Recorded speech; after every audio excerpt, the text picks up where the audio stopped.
Pertanyaan saya, bagaimana pendapat Gus Baha tentang wanita karir ataupun wanita yang aktif dalam bidang sosial?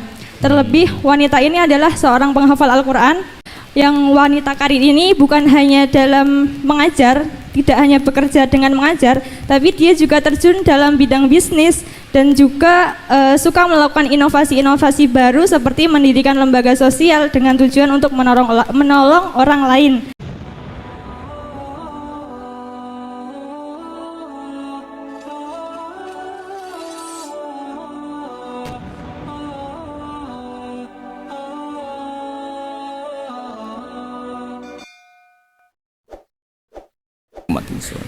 Ya, ini bentuk penghormatan kula teng Habib Ali, Habib Husain, ya, Habib Qures dan ten keluarga mriki. Jadi ini orisinal, ini mudawan. Hanya mudawan itu satu sanad yang dibukukan. Ini yang pertama tadi di kitab Bukhari, sarah dari kitab Fathul Bari, yang ini dari kitab Tafsir Ibnu Katsir. Jadi sampean ora usah takok dhaif ta ora. Wah, aneh-aneh. Ora melok sinau takok. Ya mohon ngoten niki ngurusi tiang-tiang sing sul adab nih, monggo dua kali. Tersedot. Matur nuwun Gus. Ya, hari ini saya kira tidak ada yang orang paling bergembira kecuali saya ya. Karena ada kaidah tidak ada yang digojlok wali, insyaallah jadi wali juga gitu. Baik, monggo mungkin ada kita beri dua kesempatan, satu akhwat, satu ikhwan. Yang monggo dikasihkan. Ya, yang ini aja yang dekat biar nggak terlalu jauh. Yang akhwat kalau ada langsung mati. Ya, yang di sebelah kanan ada satu. Kasih mic-nya. Disebutkan nama dari mana? Silahkan. Kata bapak saya, sampai orang nyari hiburan maksiat itu karena nggak asik dengan toat. Yang bisa asik dengan toat kenapa enggak? Ya, toat harus dikombinasi, ibadah dikombinasi. Ini ada butuh ya. Jalur maksiat. Bismillahirrahmanirrahim. Assalamualaikum warahmatullahi taala wabarakatuh. Waalaikumsalam warahmatullahi wabarakatuh. Terima kasih kepada pimpinan yang telah memberikan kesempatan kepada saya bertanya kepada jenengan Gus. Perkenalkan, nama saya Khalid Farah. Enggak, maksudnya yakin nggak bisa jawab. Apa mumpung ada saya? Grogi dia, grogi. Ayo saya. Perkenalkan, nama saya Khalid Farah, mahasiswa dari PT IKI Jakarta dan alumni Al Anwar Sarang Rembang. Satu sanad. Al Anwar 2. Karena jenengan terkenal dengan logika yang luar biasa, jadi poin saya, apa bantahan Anda, semoga Allah menjaga jenengan, amin, terhadap orang yang berdalil dengan ayat ini, fanafahna fihi mir ruhina, maka kami tiupkan ke dalam rahimnya sebagian dari roh kami, bahwa Isa itu adalah anak Allah, maha tinggi Allah terhadap apa yang dikatakan orang-orang zalim. Kami berharap jenengan berkenan memberikan penjelasan tentang hal tersebut. Terima kasih, syukron. Enggak pakai alternatif dulu. Ya, yang kedua dari akhwat silahkan. Ya, monggo dikasihkan mic-nya biar sekaligus.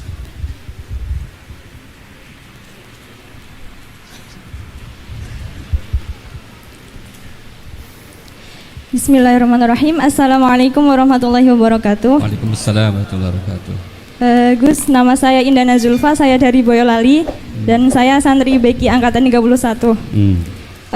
Pertanyaan saya, bagaimana pendapat Gus Baha tentang wanita karir ataupun wanita yang aktif dalam bidang sosial? Terlebih wanita ini adalah seorang penghafal Al-Quran.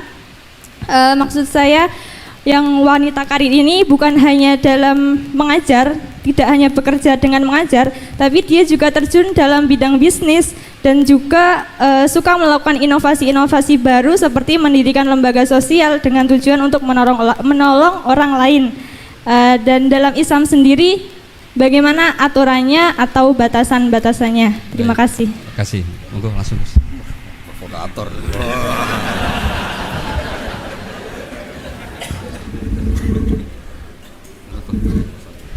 Itu Sebetulnya nggak perlu dijawab ya, karena memang itu sudah jelas. Ini yang depan-depan kan banyak penghafal Quran. Jadi kata roh itu diulang beberapa kali. Dan itu tidak hanya tentang Isa. Ya, tidak hanya tentang Isa. Misalnya ada ayat wa kadzalika auhayna ilaika ruham min amrina. Dan dulu di era ulama dulu juga pernah ada seorang pendeta yang ya dengan tanda kutip yang mengganggu karena terus tanya seorang kiai, saya menemukan bukti bahwa di Quran itu ada pengakuan kalau Isa itu ruhullah wa kalimatuh. Terus baca ayat yang Anda baca tadi. Terus kenapa yang kau akui hanya Isa? Kalau kata itu juga pernah dipakai Allah untuk Nabi Adam. Nabi Adam juga diistilahkan wa nafakhtu fihi mir ruhi. Anda hafal Quran enggak? Kalau enggak berarti enggak keren kayak saya. Maksud saya bilang santri Anwar kan alma mater. Lah, adu kerennya di poin. Kalau Anda hafal Quran pasti kayak saya tahu kalau kata roh itu penggunaannya tidak hanya tentang Isa. Dan itu sudah lebih dari cukup itu dan bikin Anda tobat ingin ngapalkan nanti. Ya kan jelas kan? Ya Pak Sarkasi ya, kan ada wa kadzalika auhayna ilaika ruham min amrina. Tentang Nabi Adam misalnya Pak wa nafakhtu fihi birruhi. Jelas ya? Ya. Terus kedua pakai teori ulumul Quran. Teori ulumul Quran itu begini. Kata-kata itu, ini keahliannya Pak Kures. Kata-kata itu bisa masih ismiyah, bisa masih wasfiyah atau mengalami perpindahan dari wasfiyah ke ismiyah atau ismiyah ke wasfiyah. Misalnya gini, sesuatu yang hidup namanya apa? Roh. Sesuatu yang hidup namanya kan? Nah, asal kehidupan disebut roh. Karena Quran itu bisa menghidupkan, disebut auhayna ilaika ruhan, karena bikin hidup. Orang kalau punya Quran kan punya semangat, punya hidup. Bandingannya adalah orang yang nggak bisa berpikir disebut orang yang mati, karena nggak punya daya berpikir atau tidak bisa mikir. Sehingga orang yang pinter istilahnya Quran liyahlika man halaka am bayinati wa yahya man hayya am bayinah. Jadi kalau orang enggak pinter itu disebut mati. Karena wujuduhu keadami. Dan itu Anda harus ngaji seperti itu. Nah, sehingga istilah-istilah itu ya normal saja karena Adam dikasih kehidupan, Nabi Isa dikasih kehidupan dan Quran bisa menghidupkan kita dengan pencerahannya, semuanya itu disebut roh. Jadi istilah roh itu tidak harus yang Anda bayangkan terus begini, terus kayak apa itu ya biasa aja karena tadi ada lafadz yang nggak lepas dari makna wasfiyahnya. Nah, di Quran tuh sering ada kata gitu. Misalnya begini, ini contoh, ini sebagai penghormatan ini sama yang bajak. Saya beri contoh, Quran itu dikatakan apa? Quran karena makruh dibaca kan. Tapi ada istilah lagi hamim wal kitabil mubin karena maktub. Quran kan ditulis, maka diistilahkan apa? Kitab. Tapi Quran juga punya fungsi memisahkan hak dan batil, disebut furqan. Wa ma anzalna ala abdina yaumal furqan yaumal taqal. Nah, karena furqan itu makna wasfiyahnya itu memisahkan antara hak dan batil, maka Taurat pun pernah disebut sebagai furqan. Walaqad ataina Musa wa Harunal furqan. Itu bukan furqan yang kayak Quran kita, tapi ya Taurat. Karena dengan makna wasfiyah itu sama.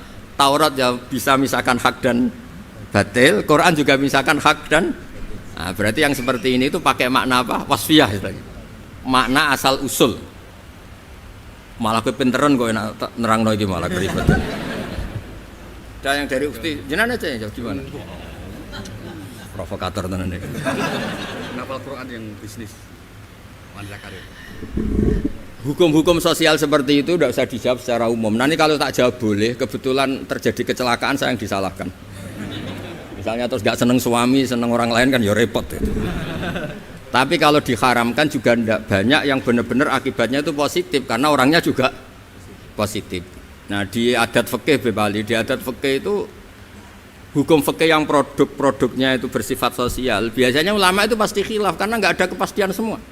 Misalnya begini, anak hafid merantau di Jakarta boleh enggak? Dibilang nggak boleh yang manfaat ya banyak, dibilang boleh yang tersesat ya. Kan nggak jelas hukum itu udah harus Nggak harus hafid gini ya sama ini. Dulu ini di kampung khusuk-khusuk, tadi di Jakarta berulah semua ini. Kayak gitu itu kan nggak jelas karena masalah sosial. Ada ini yang kisah nyata. Istri saya haji itu tidak sama saya, ibu saya haji ya tidak sama bapak. Tak tanya, kata orang-orang tanya, Gus umumnya istri haji sama suami. Terus ada yang cerita, bener Gus, bener jenengan nak haji tidak usah sama suami istri. Kenapa? Mekah itu gak tempat bertarung, biasanya suami istri itu bertarung.